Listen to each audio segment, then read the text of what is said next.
So politics should not come over pandemic response. But if you're dealing with the Chinese Communist Party, the WHO, it does. Now, here's why. The head of the WHO is a politician. In fact, he is the very first World Health Organization director that doesn't have a medical degree.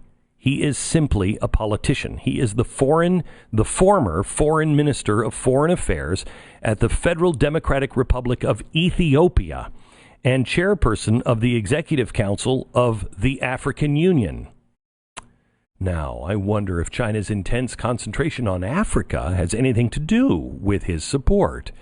The WHO chief, his home country of Ethiopia, where he was part of the government, has been dubbed China's dream in Africa.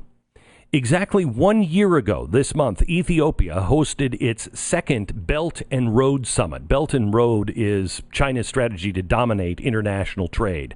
They are buying everything up in Africa. Apple and Samsung used to be the most popular phone companies in Ethiopia until China moved in. Now they're not. Now it's the Chinese phone maker Techno.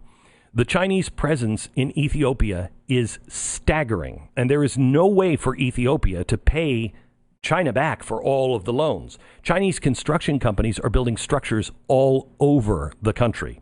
They fully funded a $47 million rail system and over 30,000 miles of roads. They provided 70% of the funds for another railroad that links Ethiopia to neighboring countries at a cost of $3.4 billion. That's quite an investment. Chinese investment in Ethiopia has been growing at a rate of 52% a year and is still growing. Now, that sounds like a high price tag, and you better believe that doesn't come for free.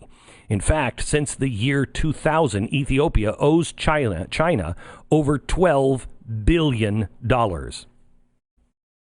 Now, what does Ethiopia do to be able to pay China $12 billion?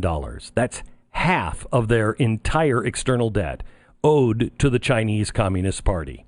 They have no way of ever paying this off.